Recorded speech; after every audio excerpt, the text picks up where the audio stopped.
Okay, welcome to Fortunes and Freedom. This is the dad episode, and I am super excited to be here. Y'all know me, Joe Pellegrino, CEO of J. Michael Strategies, and the head honcho here at Fortunes and Freedom. I've got with me one of my best friends, my former business associate, Jared Stresen Reuter. Jared, how we doing, man? Hey, Joe. Good to be here, man. Thanks. Jared is kind of anti-podcast, so great intro. This is gonna. Actually, when Jared and I worked together, and I'll kind of let Jared tell a story a little bit, but when Jared and I worked together over at his incredibly thriving company, Divine Digital Agency, down in Naples, we tried like one time to do a podcast, and we recorded this. I mean, we ran like this pretty decent episode. Like it was good. It was really good content. I was about to say you were going like pretty. I wasn't going to say pretty bad or pretty good. I mean it was pretty decent. I mean it was sure. There was, no, it's totally fair. It left some wanting, right? But I mean I think it was really good. I think at the end of it we were all like, yeah, it was pretty good, better than we thought. And then we found out that the guy who was quote unquote producing it for us never hit record. So that just that was it. We were just that was it. We were never done. Again. We literally never tried again. Until now. Well. Yeah, basically. You have. I've done a couple of yeah. So Jared is back in the podcasting game with his boy Joe.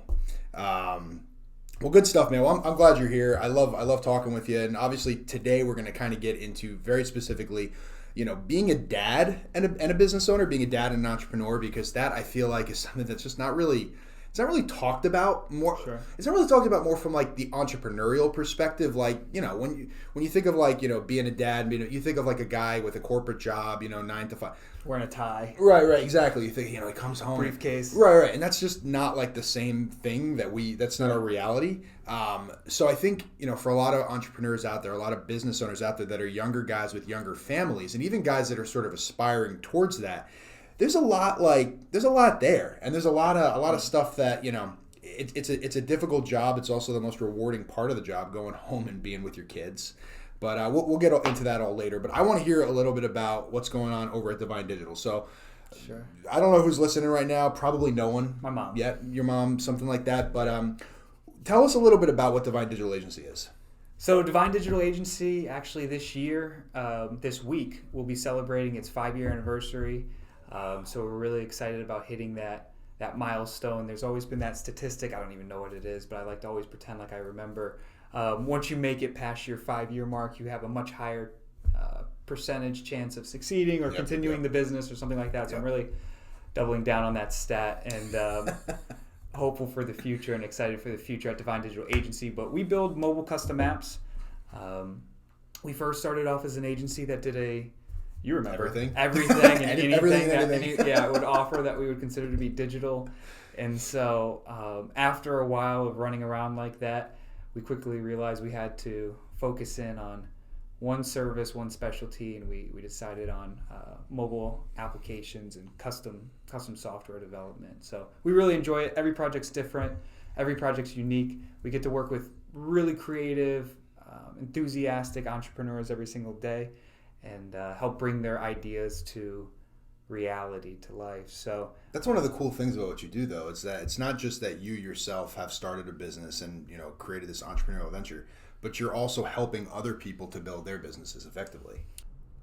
Yeah, absolutely. I think I enjoy that so much. I embrace that so much because I come from the franchising industry, and the franchising industry is all about replicating a really good model. And so I have a really good model of how to develop an app now and what the proper steps there are to take to develop an app successfully that I've learned from my own experience. Mm-hmm. And back in 2012, I developed my own app and used an agency and learned a lot of things from that experience. And now I'm replicating the good things and hopefully not the bad things I experienced during my own app development experience, and getting to provide that for our entrepreneurs every single day. Yeah, I mean, I remember some of the meetings that I was in on with you, and just people come with these just ideas. They're just some of them are better than others, but people come with just an idea, and you're the one that turns it into reality, basically.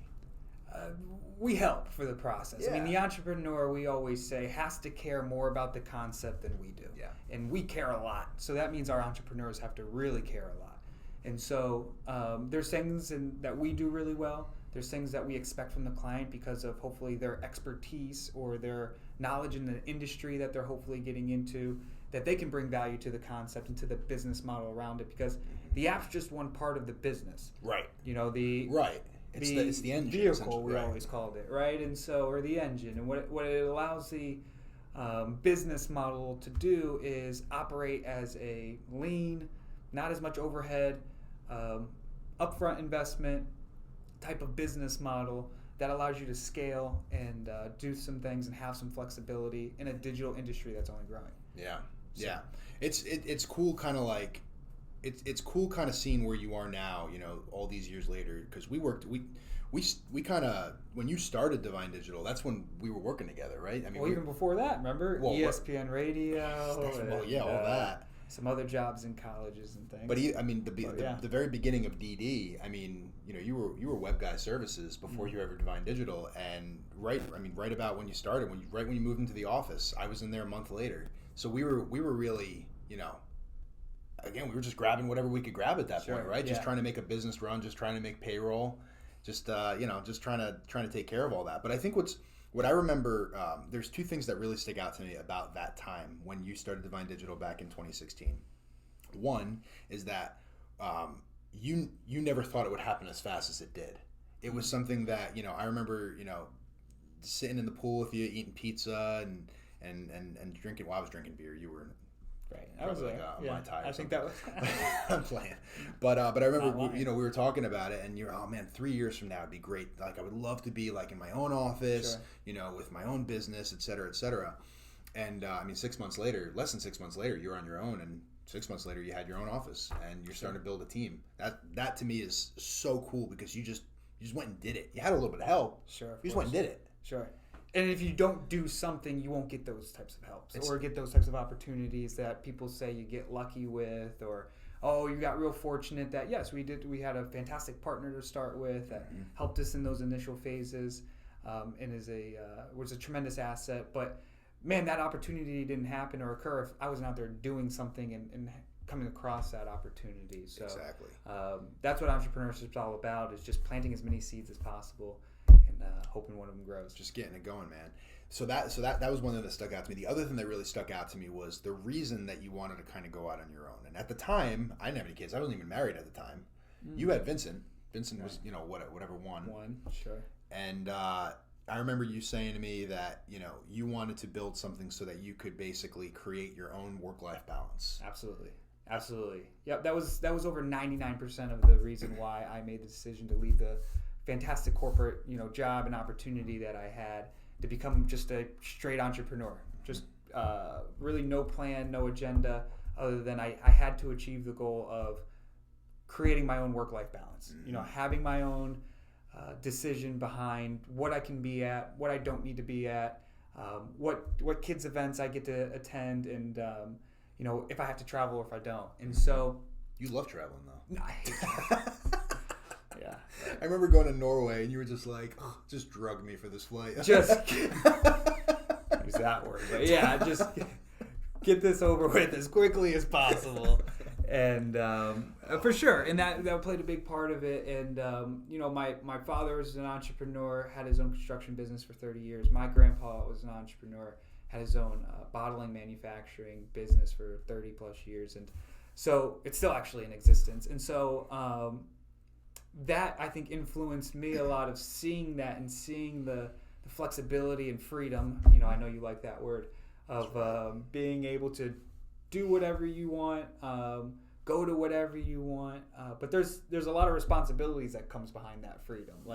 People always talk about that flexibility and that freedom, but it also comes with the fear and the concerns of other things as well, being more responsible for your own business and for other people's livelihoods as well. Yep. That really is important and something that you have to respect in entrepreneurship. I agree 100%. I mean, that's, I don't remember who it was.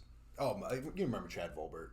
He sent me a meme, funnily enough, just a couple of days ago, and it was like kind of making fun of entrepreneurship, and it was like, I left my 9-to-5 job to work a 24-hour job. Right. Yeah. It's like, yeah, kinda, but like also, Aiden and I were talking about on the last episode, we were talking about the idea of like, when you're guys like us, like you never really like stop, right? So like the 9-to-5, corporate life, those are sort of those are sort of like structures and stuff like that. And like we've sort of removed the structures, although you and I, we both like the structure to a degree that we sort of still implement it within our businesses. Yeah. But it's the freedom to know that you can disassociate, that you don't have to, when your kids graduate in kindergarten, you can go to the graduation. Was there early. Right, exactly. Yeah. Got to, take them out for lunch after. Like all that, like those are the things that's why we do what we do. Sure. Because we have the ability to do that. Juliana had her 6 week doctor appointment the other day, and I went.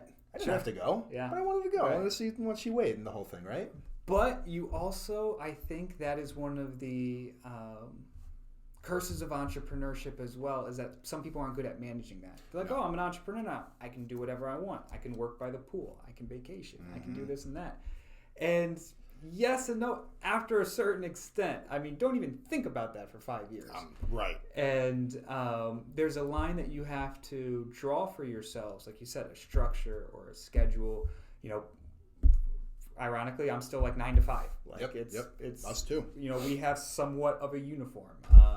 I still have these polos with embroidered logo on the corner because that's the corporate job I had before this is a uniform. So I think a lot of that is very valuable and important, because just because you may be an entrepreneur, everybody else sees this as a business. Right. Your employees see this as a business. Your clients see this as a business. So it has to be a business in that perspective, because the luxury or the cloud mindset, I like to talk about thinking in the clouds of entrepreneurship, can also drown you as an entrepreneur. For sure. And so having that balance, having that structure, whatever works best for you, is important to have, especially when you're a dad, because then we're balancing two companies. Right, essentially. Yeah, I got to check Vincent's schedule, like my kids' schedules, and when I'm coordinating events and things. So it is like running two companies at the same time. That's funny. It really is, and in more ways than one. I mean, obviously, your wife Jennifer and my wife Laura, they're sort of the CEO of that company in a sense,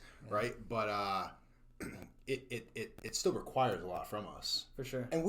And that's the thing. Like we want to do more. Like every so often, I get super busy and Laura starts to, get worried. Oh man, you're not spending enough time with the kids, this and that. I'm like, Laura, I don't not want to be here. Like there's some times where things swell up to a degree where I got to deal with stuff, but you got to know that like, I want to be here. I want to be spending as much time with you guys as I possibly can. And so what we've done, talking about boundaries, in the workplace, but also at home, we sort of have like what we call the 5:30 barrier. And like, no matter what's going on, I'm home at 5:30. Right. No matter what's going on, from 5:30 until Joseph takes his tubby at 7:15. I'm working that job. Zero dark 30. Right. Exactly. Like I'm almost the same. 5:30 to 7:30. Yep. Even clients can call. They know, and I'll tell them straight up, I'm with my kids. Yep. And I kind of puts them in a little bit of an understanding, and so just that window. And hey, once we don't call it tubby, but once that Joseph's still too, so I can nighttime routine is completed. Yeah. As long as I'm not watching Survivor that night, I can call a client back at 8 o'clock. Yeah, no, for sure. And honestly, I mean, I don't know about you, but I try my best to not work even past unless I absolutely need to. Because again, as entrepreneurs, you always can be doing something. Sure. You always can be building, and in some cases, you always kind of should be doing something. And so it's tough because you want to be able to sort of create this work-life balance that we've sort of created for ourselves, but it can be really difficult to sort of actually put things to the side. So I think it's important to so for example, like we say, like 2 nights a week I can work as much as I need to, and unless I absolutely need to, no more. So it's like the boundaries that you start to put in place. Yeah, no, those types of rules, those types of days of the week, schedule coordination. I mean, that's important. And like you said, the wife's the CEO of the house in that lane, in that business, and you're CEO of this one, but she's still VP of this business. She still knows what's going on, and especially as an entrepreneur, having that open communication, especially with your marital partner, is really important, because if you want that work-life balance, the only way it's balancing is, hey, guess what? Guess who's doing the balancing? Yep. And so the wife needs to be happy in order for life to be happy and work to be happy. Exactly. Yeah, it's it's a tough balance to strike. I have found myself able to adapt to it, but also, to be honest with you, it's hard. It really is, because it's always, when I'm here, I'm always thinking about home, and when I'm at home, I'm always thinking about here. And it's like, how do you sort of, I think those boundaries help, but those are the things that we deal with, because obviously, in order to give our family the lives that they deserve and we want them to have, we kind of work our asses off. Sure. And I think entrepreneurs figure it out every single day, just like dads are figuring it out every single day. Like, there's a lot of parallels between being an entrepreneur and being a dad. Because I remember when I started my own business in 2016, I remember starting my first day, and I'm just like, okay, what do I think I should start working on today? Like, maybe I'll create an email signature, or maybe a letterhead or something, like, and I would just make my own list and start, thinking what was most important and what needed to get done, just so I can take the next step forward. And just, it was the same thing of being a dad. Like, I remember leaving the hospital and just like having the little carrying thing and just being like, I can just leave with this. Like, there's no book. There's no, you're not coming to my house with me, nurse, for a little while, and like handing this thing off, and you just do the same thing. You just take it in the moment, solve that problem, move on to the next. And as long as you've got some sort of a target at the end, and I've always been indifferent on how specific or detailed that target needs to be, but as long as you've got some sort of target and you're moving in some sort of direction, as long as you go in every day and you just figure it out and you do the best you can and you do better the following day and win each day, it's the same thing as an entrepreneur, and it's the same thing as a dad. You'll just keep getting better each and single day, and that's all you can do. Yeah, that's really all you can do. I mean, yeah, it's a fun ride, man. It's a friggin' fun ride. Yeah, I was about to say, the way you were looking down and thinking about it, I was like, man, he's having some flashbacks of like kid and business stuff. I'm thinking about it all, because this is big stuff. I mean, this is like when we were kids. Like, I don't know about you, but like, I couldn't wait to be a husband and a dad, and I couldn't wait to have like my own kind of thing. And like, here we are, all of those things. And I think you referred to it earlier, feeling like kind of Tommy Pickles, like in the adult clothes, even though that's not. It's bizarre, man. It just feels so weird, and we have to be constantly like on and in action. And I think, again, back to the structure thing, I love that both of us structure our businesses in such a way that, even though it's an entrepreneurial vibe, even though it's very much, techie and modern and all that, we set those boundaries so that our employees feel those boundaries. They know that, okay, they're expected to be here at 8:30. They can leave at 5. They can take a little bit of time for lunch. They have to ask me for vacation. Those boundaries help to keep the whole thing running the way it needs to, because when there are no boundaries, my goodness.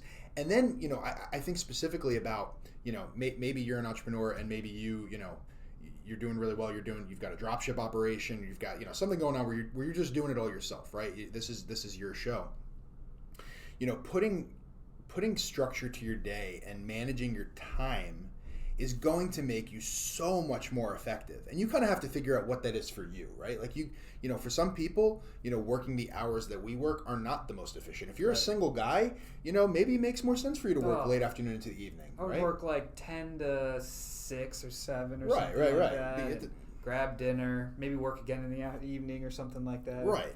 When it's all on you, when you're sort of the only thing you have to kind of care about from a business and a family perspective, man, you're free to do that. But I would still recommend.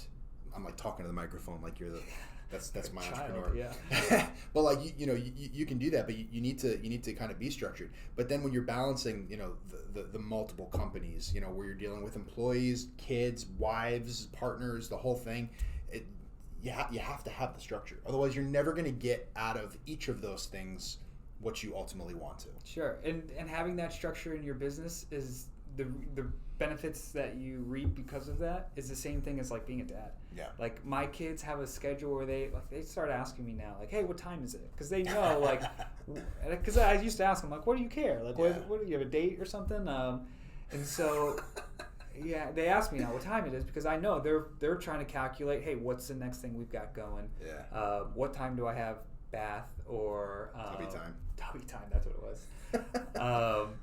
What time, am I supposed to go to school, or do I have to go to my swim lessons or whatever? And having that repetition and having that schedule and having those barriers in place for yourself as an entrepreneur and as a dad is a good thing. Like Yeah. people sometimes associate too much that word entrepreneurship and freedom, like your two favorite words. And they're both beautiful things, but both of them in too much of an abundance can be a bad thing, just Absolutely. like anything else. Absolutely. I think for me, that word freedom like took on a totally different meaning when we took, remember the freedom class we took in college at Palm Beach Atlantic University? It was like Foundations of American Freedom or something like that. And I remember Dr. Plaza, I remember this guy, and I remember him basically explaining that freedom is, when we think of freedom, we tend to almost like think like anarchy, like no rules, right? Like freedom equals no rules. Sure. But he drew the point that no, there's a lot of rules in society that support freedom, right? Freedom is not just complete, just abandonment of any principles, right? Freedom, you find freedom through principles, right? Freedom is the autonomy and the ability to make decisions, right, for yourself, but in a wise way, right? There are limitations to freedoms, and I think that's a big piece of how I understand freedom. Thank you, Dr. Plaza, for drawing my attention to that. But I think that's, when we talk about fortunes and freedom, when we sort of look at it that way, right?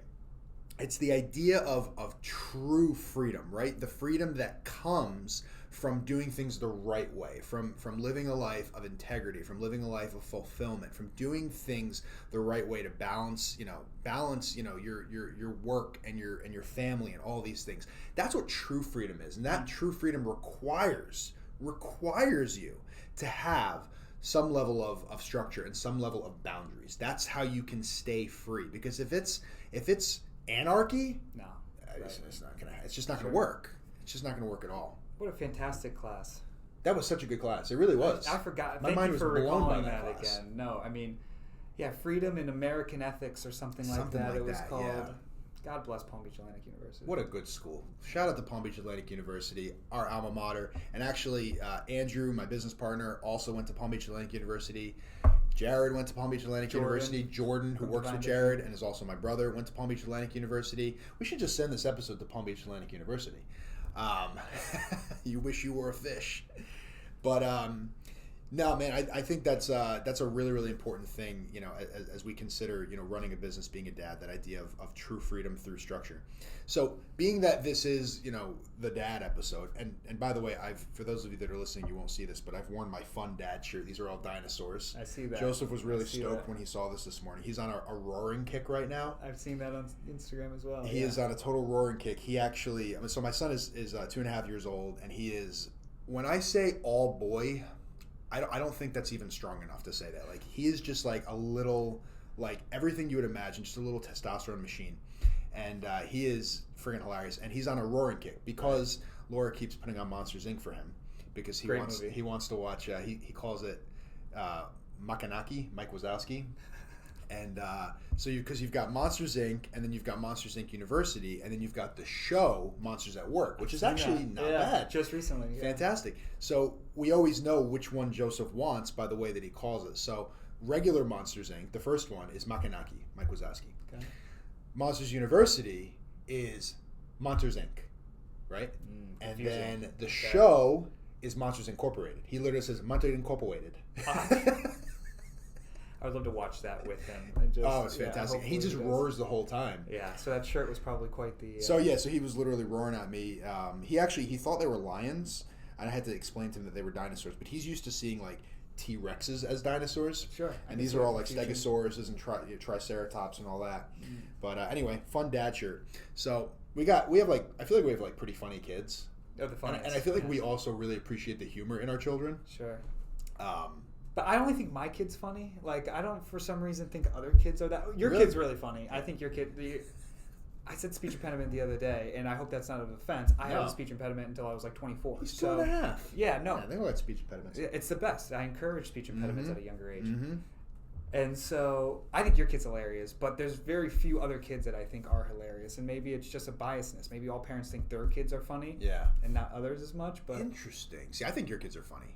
I think I think they were funnier. I think Vincent was funnier when he was younger. Sure. I think when he had speech impediment. When he had speech impediment, and when he was also like, I think there's just something so funny about like a 2, 3, 4-year-old where like they kind of have like their own little personality, but they also have no idea what's going on. Right. It's just so right funny. In the forming ages, like those ones for sure. 3, 4. My second one's now 4 years old. Just went through that 3, 4 forming, growing stage, and it's the best. And so we get a lot of funny stories. I think they're pretty funny. Yeah. But definitely get a lot of fun experiences for them. Yeah, man. It's Joseph. Like, I have a hard time disciplining him because I end up just laughing in his face. Yeah, right. The little faces that he makes when like I actually get down on his level and start yelling at him, the lip comes out, and he's just like it's almost like a cartoon.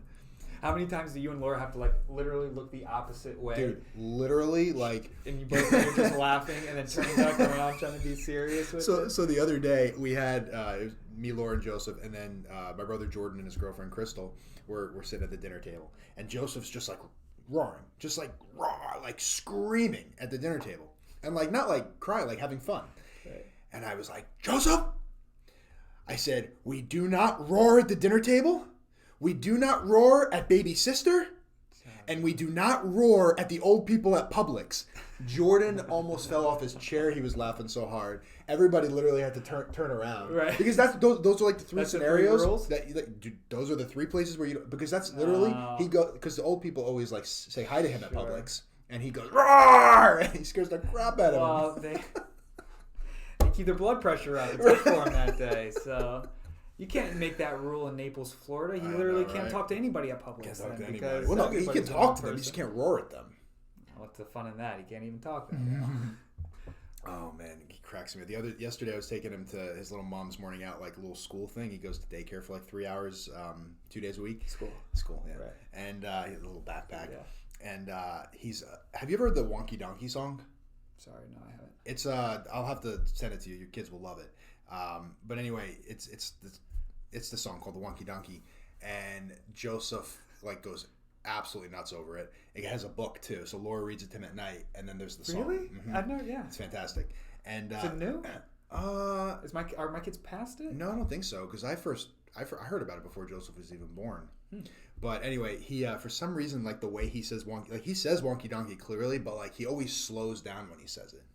So I'll give you an example. So yesterday I was playing the song in the car on the way to his little school thing, and he's trying to sing it, and he can't really sing the whole thing because it's like other words. So he starts like babbling, and then he just gets so excited. He's like singing da da da Wonky Donkey. That was just like losing his mind in his life at that moment to hit that word, and he always says it Wonky Donkey. It's so funny, man. I thought I didn't need to. But it's so good, man. It's so good. Maybe I prefer the live performance only. I think. Fair enough. The first time don't send it to my phone and I'm like listening to it in my car or something. It won't be the same. Yeah, and just, the boo. I'll come over to your house and we'll have Joseph perform it for us. There we go. He will gladly do that. On any time we want now, so it can be 3 o'clock on a Thursday. Fantastic. We can literally do it anytime. Right well, 3 o'clock on Thursday, he's just getting into his nap, so he might not be. See the schedules. The schedules. It's all about the schedules. Yep. All about the schedules. You got to have a funny story about your kids offhand. Jeez. I guess always. Right now, we're big into this like Chuck E. Cheese phase, which is great. It's one of the benefits of being a dad, is that you can like relive those moments. And so they're like, hey, like. It's bad because, like, I did the same thing when I was a kid. Like, every week, hey, I want to go to Chuck E. Cheese. I want to go to Chuck E. Cheese. And my parents were just like, no. Like, we went once growing up. We go now once a week. Like, we went again last night. And we go almost on a weekly basis. Because now pretty much anytime they ask, yeah, I want to go too. So let's get in the car. Let's go. So, unfortunately, I've rubbed off on my kids in that way of having that child influence and, reliving those experiences with them now. I've now got my kid, like, hooked on the SpongeBob game now at Chuck E. Cheese, and we're just reliving life together, 3 boys, me and my 2 guys. That's awesome, man. And having a good time. So, being able to have those experiences, being able to go to Chuck E. Cheese once a week, being able to afford to go to Chuck E. Cheese once a week. Yeah, man. I cut out a lot of other important stuff to make that happen. But those freedoms, comes from entrepreneurship. It's the value I wanted to get out of it from getting into the entrepreneurship game right away was that currency to me is way more important than what hits my bank account, in that form. So I preach that to anybody that's becoming an entrepreneur. If that's one of your main reasons, I totally support that. Yeah. It's the only other trade-off, the only other thing that I think is that important in entrepreneurship is fatherhood, is family, is growing that. And so if you want to be able to do both, tap into resources, tap into people like myself and Joe that have had that experience, because just like figuring out fatherhood, figuring out entrepreneurship is a lot the same. And some of these guys like ourselves can help point you in the right direction along the way. Absolutely, and that's why we have this channel, and that's what this is all about. It's authentic American entrepreneurship, and that's what this is. We're living authentic entrepreneurship, right? The ups and the downs, the figuring it all out, figuring out how to be a dad, how to balance it, the guilt that sometimes come with that, but the joy that comes with that so much more often. It's a fantastic thing, and I hope that whoever's out there listening and watching this, that you pull inspiration from that. So thank you guys so much for listening today. Thank you for watching. As usual, we've got content coming up on the channel about twice a week. We've got our episodes like this, the Fortunes and Freedom Show. We've also got Fortunes and Freedom University, which is a little bit more explicitly educational content. And that's always coming up on our YouTube channel. So go ahead and hit that subscribe button and turn on your notifications. So anytime we do post something, you're getting access to that. You can also find us on Instagram at Fortunes Freedom. There's no and, just at Fortunes Freedom for a little bit more of our candid, everyday type content. That's where you're going to find it. And as always, if you have a question, feel free to leave us a comment. And you can always reach out to us if you want to talk personally about what's going on. Joe at jmichaelconsult.com. That's going to be down in the description as well. Always happy to hear from people and see how we can help. So thank you guys so much for watching. Jared, thank you so much for being here, man. Absolutely. Always a pleasure. You're so good at that. Oh, so great. Yeah, absolutely. We'll see y'all later.